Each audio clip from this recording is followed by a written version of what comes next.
Bonjour à tous, alors je vais faire une vidéo un peu spéciale, oui je parle comme les youtubeuses beauté.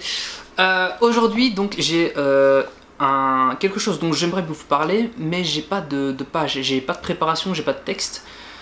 Et du coup j'aimerais votre avis à la fin de cette vidéo, ce serait sympa de le mettre dans les commentaires. Aujourd'hui on va parler des stock shots perso.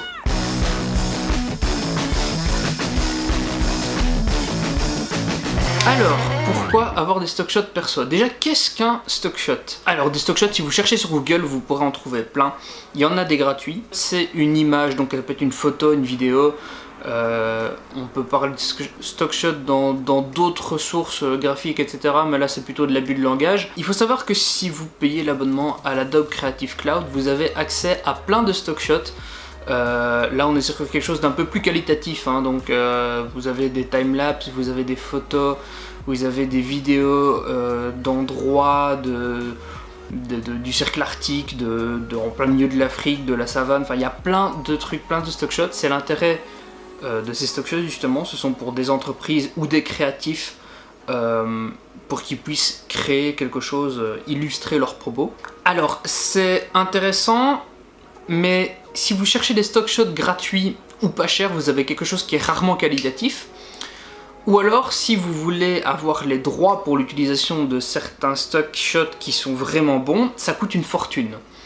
Ou en tout cas, ça revient vite cher pour qu'un créateur YouTube qui veut créer quelque chose, ou même n'importe quel créateur indépendant qui n'a pas beaucoup de budget d'ailleurs. Et donc on en arrive à ma question principale. Pourquoi avoir des stock shots perso? Tout simplement pour pouvoir avoir quelque chose qui vous ressemble au niveau de votre style déjà, et qui peut vous sauver la vie dans certains instants. Et donc on en arrive à ma question de début de cette vidéo. Pourquoi avoir des stock shots perso? Tout simplement parce que vous avez accès à une banque d'images ou de vidéos gratuites que vous avez vous-même créées, et du coup ces images ont votre signature, ça a votre style. Alors ça a ce premier immense avantage.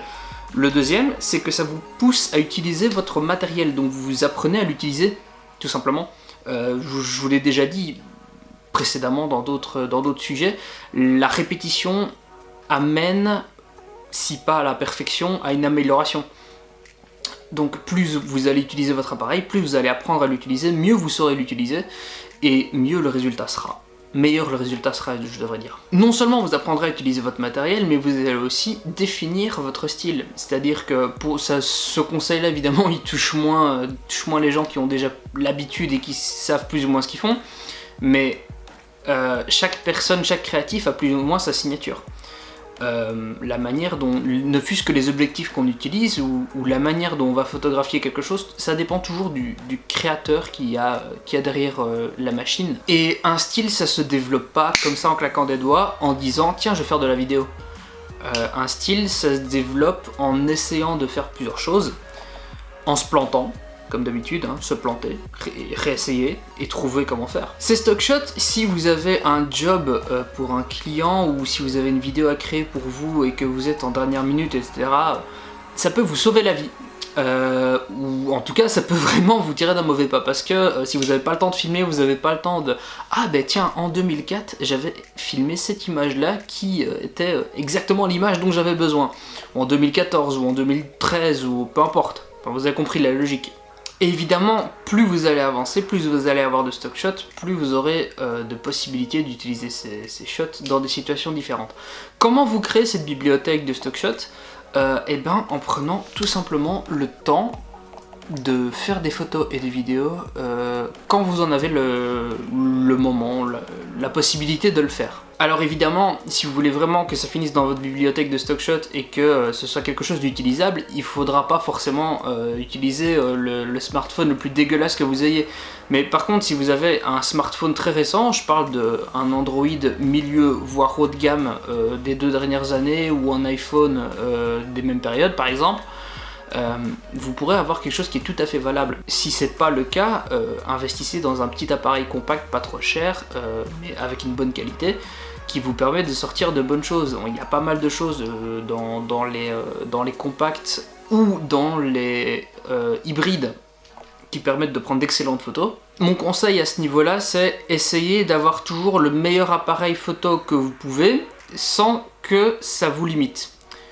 C'est-à-dire que si vous êtes en studio et que vous avez des lumières, etc. de partout pour prendre vos photos ou prendre vos vidéos, ben vous pouvez partir sur un appareil énorme qui pèse 1 tonne et qui est super efficace et qui coûte une plombe. Sauf que c'est pas un appareil photo que vous allez tenir comme ça pendant que vous faites du vlog, et ça c'est pas possible. Donc si vous sortez quelque part et que vous n'avez pas envie d'être gêné par votre appareil, ben prenez un compact, prenez toujours ce qui est le plus adapté à la situation. Mon conseil est plus ou moins toujours le même en fait ici, c'est simplement exercer votre art. Prenez le temps d'apprendre à faire les choses. Bref, j'ai tendance à me répéter un peu trop. Je pense qu'on va en rester là pour cette vidéo. Comme je disais tout à l'heure, ce serait sympa si vous pouviez donner votre avis dans les commentaires sur ce type de vidéo qui est moins préparé, dans le sens où j'ai pas de papier, sous les mains avec ce que je veux dire, j'ai pas un discours qui est écrit sur un papier, mais par contre j'ai l'idée générale de ce dont j'ai envie de vous parler. Je trouve que c'est personnellement la raison pour laquelle j'ai fait cette vidéo là. Déjà je gagne du temps au niveau de la création, donc c'est intéressant pour moi, mais aussi je trouve que c'est quelque chose de plus naturel. La manière dont on parle avec quelqu'un, enfin quand je vous fais cette vidéo comme ça, c'est comme si je vous expliquais quelque chose, comme si vous étiez en face de moi et qu'on discutait simplement photographie ou vidéo, ou création numérique, création de contenu. Donc voilà, c'est pour ça que je trouve ce genre de vidéo intéressante. Donnez-moi votre avis dans les commentaires, ça m'intéresse en tout cas. Et moi je vous donne rendez-vous pour une prochaine vidéo. Ciao!